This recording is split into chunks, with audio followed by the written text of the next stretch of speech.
Breaking news, $100 million high-tech vessel tracked by U.S. maritime forces. U.S. Navy and ICE launch major security operation.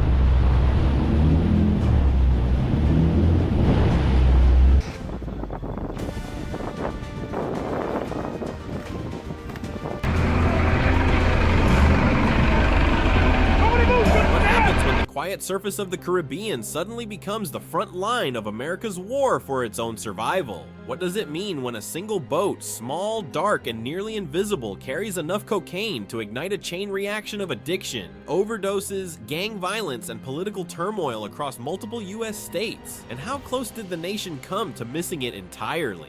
Just after dawn, in waters that looked deceptively calm, a silent threat raced north. No lights, no transponder, no flag. A fiberglass ghost slicing through open ocean at more than 50 miles per hour. No warnings, no hesitation, only a mission deliver 475 pounds of pure cocaine worth over $100 million into the bloodstream of America's drug crisis. According to analysis from Reuters and BBC, in early 2025, cartel maritime trafficking has surged sharply as land routes tighten under President Donald Trump's renewed border enforcement directives. DEA officials warn that organized crime networks now rely on high-speed, go-fast vessels designed to outrun nearly any law enforcement craft on the water. The shift has created a new kind of battlefield, one where U.S. prestige, coastal security, and global counter-narcotics efforts converge.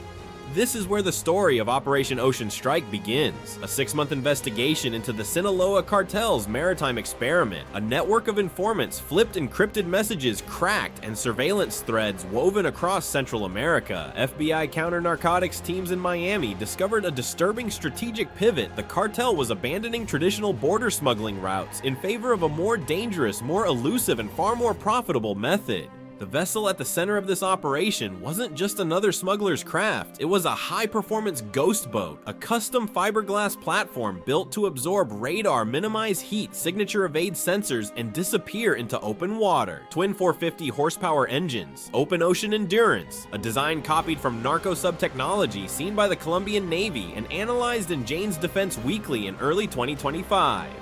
The FBI tracked the operation from the moment the shipment left Colombia's Pacific coast. The intelligence picture formed piece by piece: the boat's projected refueling point, its intended handoff crew, the cartel's new maritime network, the possibility that the cargo could vanish into dozens of distribution pipelines within hours of landfall. U.S. officials feared a surge of overdoses in Florida, Georgia, and the Carolinas regions, already reporting record fentanyl cocaine cocktail deaths, according to Al Jazeera and The Guardian. A single shipment of this size could amplify the crisis across entire metro regions. This wasn't just a drug convoy, it was an accelerant. Strategically, the operation carried higher stakes. A successful delivery would embolden cartels to expand maritime routes, reducing U.S. visibility, limiting interdiction capability, and undermining federal authority in the region. Coast Guard analysts warned Congress that the U.S. risked ceding large stretches of the Caribbean to criminal networks if more aggressive action wasn't taken. The balance between civil liberties and national security was tightening once again. Yet, the threat wasn't only external. DW and BBC reporting throughout 2025 highlighted a growing concern. The more cartels succeed offshore, the more their profits fund domestic networks, gangs, corruption pipelines, and synthetic drug labs operating inside the United States. Every shipment that slips through strengthens these groups, erodes public safety, and weakens America's global image as a nation capable of controlling its borders. That is why hours before the confrontation captured in shocking video, the US made a rare decision: integrate FBI intelligence, Navy aviation, and Coast Guard interdiction into a single rapid response task force. The mission required precision, legality, and overwhelming speed. One mistake could send the vessel into international gray zones or trigger diplomatic fallout with Caribbean partners already struggling with cartel infiltration. On that morning, as the Ghostboat surged through open water, federal agencies were already converging. A destroyer adjusted course. 2 fast response cutters accelerated through rising swells. A P-8 Poseidon swept the horizon with military-grade radar capable of detecting aircraft submarines, and as it turned out, a single boat trying to outrun the United States. And yet the question remained, could the US stop it before it vanished into coastal shadows? Because if not, the consequences would echo far beyond maritime security. They would ripple into neighborhoods, hospitals, schools, and cities struggling to contain an epidemic that refuses to end. As the hunt begins, another question rises in a world where cartels adapt faster than governments. How far should America go to protect its borders, its people, and its global standing? And as this operation shows, is the nation prepared for what comes next? The deeper the investigation went, the clearer the warning became. The Sinaloa cartel was no longer experimenting with maritime trafficking. This was a full transition, and the FBI's Miami field office realized it was watching the birth of a new logistics pipeline designed to bypass every layer of US border security. The shift wasn't theoretical, it was operational, it was active, and if the United States didn't interrupt it now, the precedent would echo for years. 6 months before the dramatic gunfire captured during the interception, the FBI began to unravel the new maritime network brick by brick. According to parallels reported by Reuters and The Guardian, major cartels had begun studying US interdiction patterns using military-grade engineers and former naval personnel to redesign their transport methods. What emerged was a method built on speed stealth and data intelligence mirroring techniques used by insurgent groups in conflict zones. Through wiretaps obtained under federal warrants, agents intercepted fragments of cartel communication, encrypted voice notes, location pings from burner devices, and coded maritime references. Each clue pointed toward a massive upcoming shipment, one that dwarfed recent seizures in both value and purity. Flipped informants confirmed it, surveillance teams validated it, and digital forensics units decrypted enough data to build a complete operational picture. The cartel intended to launch a long-range Ghostboat directly from Colombia's Pacific coast, bypassing Central American choke points, where law enforcement presence had grown after joint US-Panama operations documented by BBC and DW earlier in 2025. The vessel was design-engineered for one purpose: deliver cocaine north faster than any US surface craft could react. Low radar signature, zero transponder activity, twin 450 horsepower engines, a hull that skimmed across water like a blade.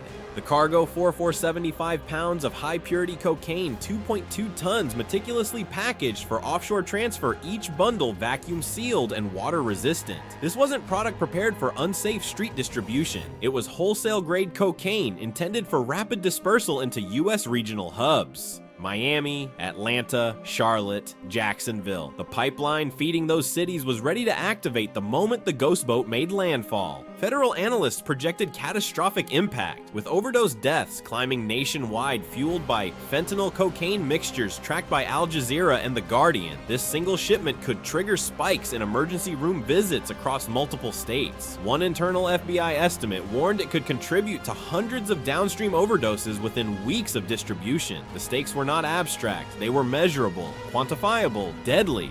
And the cartel understood the risk. Encrypted messages showed detailed contingency plans, refueling points near hidden coastal inlets, alternative rendezvous craft in case of mechanical failure, and at least 2 fallback extraction crews. It was a logistics chain mimicking legitimate maritime commerce, but with lethal consequences. As the intelligence picture solidified, the FBI briefed a joint interagency board. The recommendation was clear: immediate disruption. Delay could allow the vessel to enter shallow waters where US forces would lose authority, visibility, and maneuverability. If the boat reached the shadow zones near the Bahamas or southern Florida, the operation would collapse. President Donald Trump, already facing political pressure to clamp down on cartel infiltration along the southern border, approved the interagency coordination push. The directive mirrored recommendations seen in Defense News Analysis: integrate military-grade sensors, naval aviation, and Coast Guard law enforcement authority into a single maritime strike package. Every development intensified the urgency. The Ghostboat had launched. The product was on board. The receiving crew in US waters was preparing. Distribution networks across the Southeast were mobilizing, and the clock was already ticking. Strategically, the FBI understood that stopping one shipment was only part of the mission. The broader goal was to expose the new maritime network, its routes, financiers, coordinators, and offshore partners. Phones, ledgers, contacts, bank transfers, hidden ports. All of it mattered. That intelligence could lead to a structural collapse of the cartel's Caribbean branch, not just one interdiction event. In this environment, every discovery mattered. One contact point revealed a safe house. One coordinate hinted at a refueling controlling node. One decrypted message exposed a logistics coordinator overseeing multiple vessels. The FBI was no longer just intercepting drugs, it was mapping an entire shadow economy. But this raised a larger question with global implications. If cartels now operate with military-grade maritime capability, how should the United States modernize its own security posture?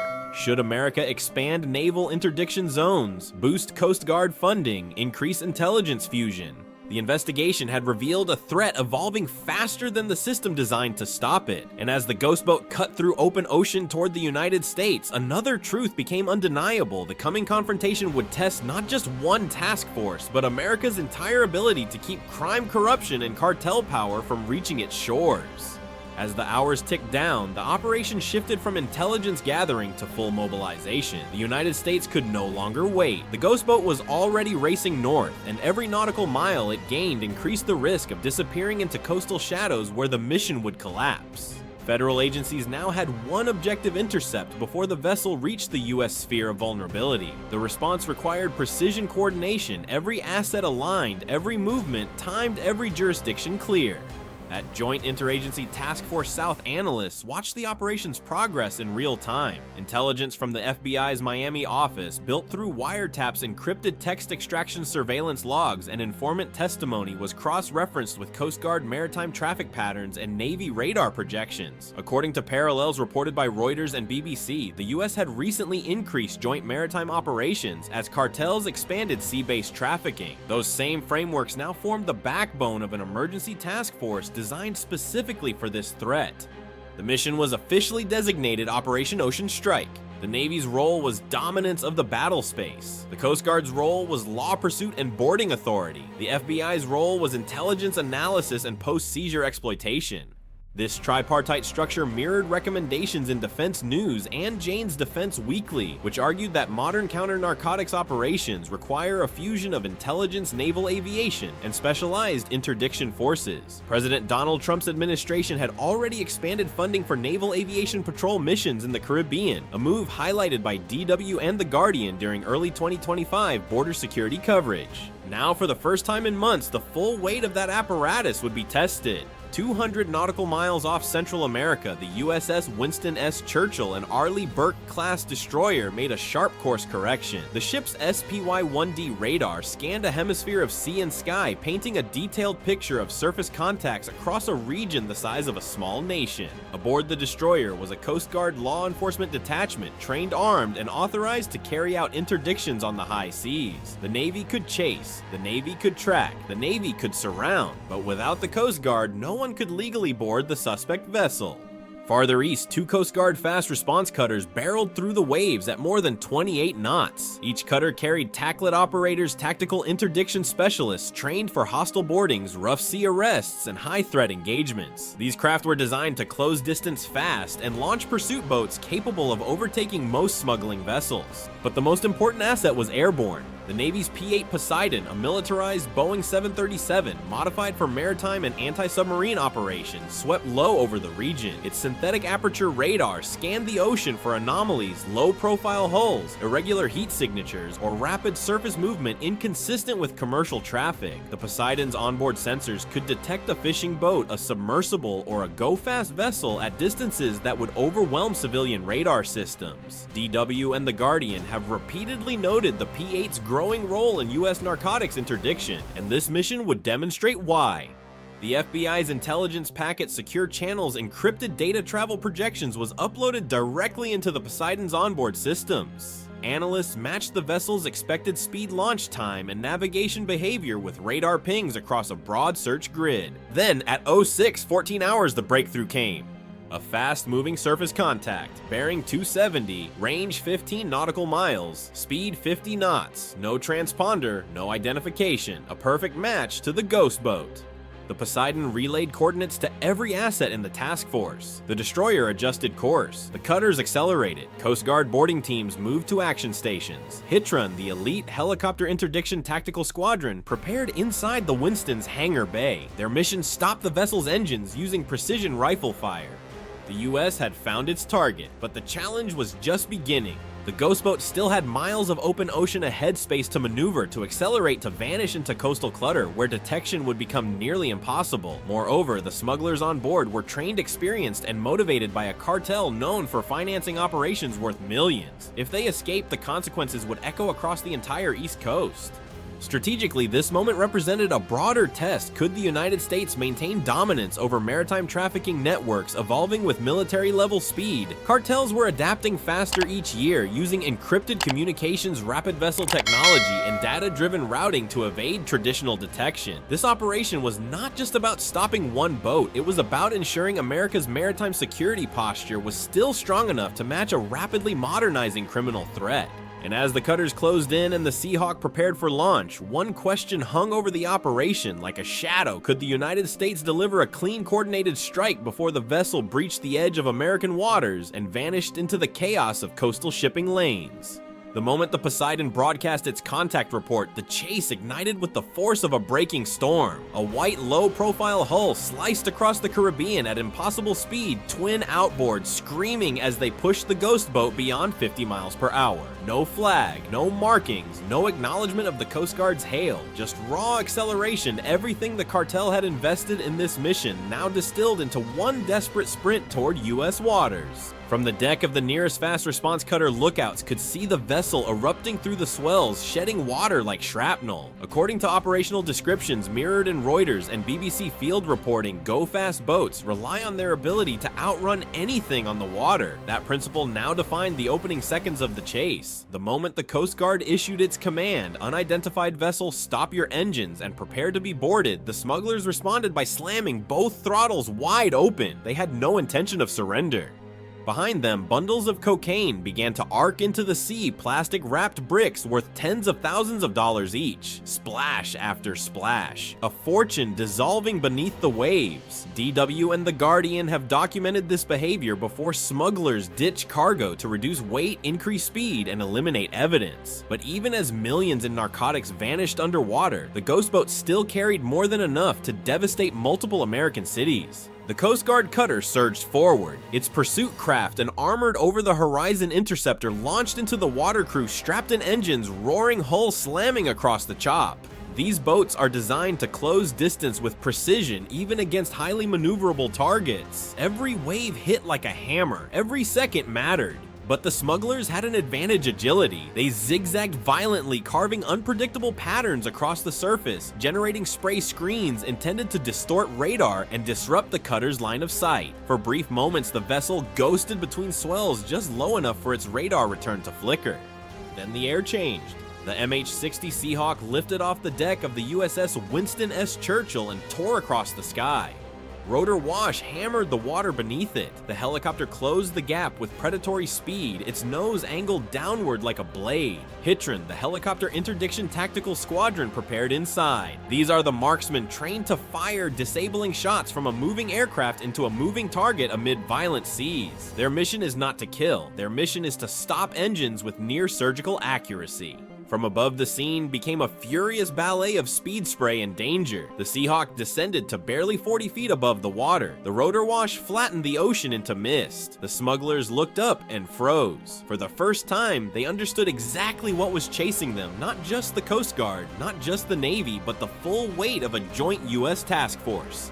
Panic surged. One man frantically threw more cocaine overboard. Another clung to the console as the boat bucked across its own wake. The engines screamed, but nothing could outrun the helicopter now. Below, the pursuit team tightened their formation. Every movement was calibrated. Every change in the smuggler's speed angle or wake was relayed back to the helicopter. Defense News and Janes have emphasized that this type of multi-domain pursuit surface craft aligned with airborne overwatch represents the highest level of maritime interdiction capability in the world. The moment of engagement approached. Inside the Seahawk, the Hitron marksman braced against the cabin frame. The rifle steadied. Communications crackled, shooter clear. Disable only, engines only. The helicopter's shadow enveloped the fleeing boat. Below, the smugglers had no time left. They veered, they throttled, they prayed for one more burst of speed, but the rotor wash crushed their wake flat. The marksmanship window opened. every second of the chase had led to this precise instant, the point at which a joint US task force would not merely pursue a cartel vessel, but attempt to end the threat without loss of life. And as the helicopter hovered and the rifle locked onto the engines, the question hung in electrified air. Could one perfect shot stop a boat capable of outrunning nearly everything on the water and prevent a $100 million shipment from reaching the United States? The marksman exhaled. 3 controlled shots cracked through the roar of the rotors, slicing the air with surgical precision. The first round tore into the starboard engine, sparks erupted, a burst of flame shot outward, and black smoke spiraled into the wind. The second round struck the remaining outboard motor dead center, obliterating its casing. In a single breath, the Ghostboat lost all propulsion. It lurched violently, skidding across its own wake before collapsing into still water like a wounded animal. Silence, brief, fragile, fell over the scene. Then the operation accelerated again. Within seconds, the Coast Guard pursuit craft closed in its operators, drawing alongside the immobilized vessel as the smugglers raised their hands in surrender. No firefight, no resistance, just 2 exhausted men who had gambled everything on the belief that they could outrun the United States and lost. The boarding team secured them swiftly. The boat's deck was littered with torn, wrapping, waterlogged cocaine bricks and fuel splatter. Inside the compartments, agents found the real treasure, more than 475 pounds of high-purity cocaine, enough to generate more than $100 million wholesale, and nearly triple that value when distributed across American street markets. The scale of the cargo aligned with trends reported by Reuters and The Guardian, a sharp spike in maritime shipments designed to replace land smuggling routes disrupted by crackdowns in 2024 and 2025. Every bale was documented, photographed, weighed, entered into digital evidence logs, every phone seized, every coordinate captured, every message preserved for analysis. According to DW and Al Jazeera's reporting on similar maritime seizures, these mobile devices often contain more value than the drugs themselves: encrypted logistics payment trails, encrypted contacts, offshore banking details, and GPS paths that reveal deeper networks the naked eye cannot see. The seizure marked a tactical victory, but the strategic victory was only beginning. As the smugglers were transferred into federal custody, U.S. teams prepared to scuttle the disabled vessel. It was too damaged, too unstable, and too dangerous to tow. A shaped charge was placed on the hull. A low thump rolled across the water. The Ghostboat, unregistered, illegal, and designed for a single purpose, slipped beneath the waves. What remained was the intelligence haul. Back on shore, FBI analysts pulled data from the seized devices. The encrypted messages became a forensic goldmine. Location tags revealed hidden docks in Central America. Contact lists exposed cartel logistics coordinators. Banking apps identified shell accounts and laundering nodes. Group chats uncovered the next 3 planned shipments. Within 14 days, as described in earlier case studies reported by BBC and Defense News, the resulting intelligence triggered 3 additional interdictions, 5 arrests, and 2 cartel safe houses dismantled across Central America. This was the ripple effect federal agencies depend on one capture feeding the next one fall, weakening the entire chain. The gravity of the operation stretched far beyond the cocaine on deck. It prevented an estimated hundreds of thousands of doses from hitting the American drug supply, a critical factor given the lethal rise of fentanyl-cut cocaine reported by The Guardian and Reuters. Hospitals across Florida, Georgia, and the Carolinas had already warned of spikes in overdose cases. This one shipment could have intensified that crisis. Instead, it was neutralized. But the operation also touched on a deeper geopolitical challenge. Cartels had begun weaponizing maritime routes to evade U.S. surveillance, undermining not just domestic safety, but America's strategic image. If the United States failed to respond decisively, its regional influence in the Caribbean, already under pressure from foreign actors, corruption and transnational criminal groups, would erode. President Donald Trump's administration had repeatedly emphasized that U.S. dominance in nearby waters remained critical to national security. This mission embodied that doctrine. Still behind the numbers lies the human impact. The seizures translate into families spared from addiction, communities shielded from violence, hospitals relieved from overload, law enforcement officers protected from confrontations funded by cartel profits. And for the federal teams involved, the FBI analysts who decrypted messages, the Navy crew who launched the Seahawk, the Coast Guard marksmen who fired the disabling shots, the operation represented more than a job. It was a moment where their collective precision prevented suffering most Americans will never see. Yet one question remained, one far larger than Operation Ocean Strike itself. As cartels evolve with military-level speed, can America expand its maritime defenses fast enough to keep its shores secure, its communities safe, and its global authority intact? In the days that followed the dramatic interception, the magnitude of Operation Ocean Strike began to unfold. What had started as a single maritime pursuit evolved into a multi-layer intelligence cascade, one that exposed the inner circuitry of a cartel network stretching from Colombia's Pacific coast to distribution hubs on US soil. The immediate spectacle was over, but the aftermath revealed something far more critical: a shift in America's posture, priorities, and vulnerability in the widening conflict over transnational criminal power. Federal officials drawing on frameworks highlighted by Reuters, DW, and The Guardian emphasized that the seizure was not merely a tactical win, but a disruption with strategic consequences. The cartel's $100 million shipment had vanished in an instant. Its distribution lines were paralyzed. Its finance network scrambled. The phones recovered from the boat, packed with encrypted chats and location histories, became the core of a sweeping intelligence operation that soon uncovered safe houses, financiers, and refueling nodes. Those discoveries led to 5 additional arrests, multiple regional raids, and the collapse of at least 2 logistical cells across Central America. According to BBC and Al Jazeera, reporting the ripple effect resembled the aftermath of a precision strike, a single blown circuit triggering failures across the entire grid. One high-speed chase had destabilized months of cartel planning. But the broader implications reached even further. The United States under President Donald Trump in 2025 had increased pressure on maritime trafficking routes after intelligence analysts warned that cartels were leveraging gaps left by strained Border Patrol resources. This operation proved those warnings right and demonstrated how thin the margin for error had become. If the Poseidon had missed the target by a few miles, if the cutters had arrived minutes late, if the Seahawks marksman had misjudged the shot, the Ghostboat would have entered coastal clutter where detection becomes nearly impossible. That single failure could have unleashed hundreds of thousands of doses into US cities already grappling with record overdoses. Defense News and Jane's Defense Weekly both noted that the operation showcased a growing reality. America's war on cartel networks is no longer confined to the border. It has expanded into contested maritime zones where the balance of power is increasingly defined by speed sensors and interagency precision. Cartels have adopting advanced navigation tools, encrypted communications, military-grade hull designs, and tactics borrowed from conflict zones. To counter them, the United States must evolve equally fast. This raises a larger question. What does national security mean when threats no longer respect national boundaries? The chase at sea illustrated a core tension between safeguarding American lives and preserving civil order, between freedom of movement and the need for aggressive interdiction, between domestic stability and global influence. Every kilogram seized protects communities. Every shipment that slips through strengthens criminal networks capable of corrupting local institutions, fueling violence, and eroding public trust.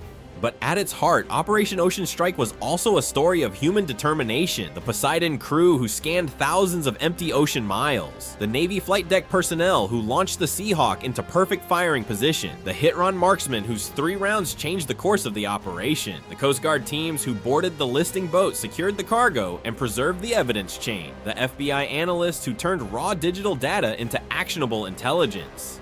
These individuals rarely make headlines, yet their actions directly prevent overdoses, crime surges, and tragedies that never make the news. Their precision saved families from grief they will never know they avoided. Even so, the outcome raises an unsettling question for policymakers and citizens alike. As cartels turn the open ocean into their newest battleground, is America prepared to match their speed, sophistication, and resolve? Because if the country falters, if interdiction funding falls, if surveillance weakens, if political will fractures, the next Ghostboat may slip through, and the consequences will not be measured only in dollars seized, but in lives altered. In the wake of Operation Ocean Strike, one truth stands out: security is not a static guarantee. It is a constant pursuit, one that requires vigilance, investment, and unity across every branch of government. The United States succeeded this time, but the question that lingers may define the next chapter of America's security posture. Will the nation continue supporting the forces that keep these threats at sea before they reach its shores? And if this mission showed anything, it is that the answer cannot wait. Operation Ocean Strike marked one of the most dramatic and consequential maritime interdictions in recent US history, after uncovering a new cartel strategy that shifted high-purity cocaine shipments from land routes to stealthy ghost boats. The FBI, US Navy, and Coast Guard formed a unified task force to intercept a vessel carrying more than 475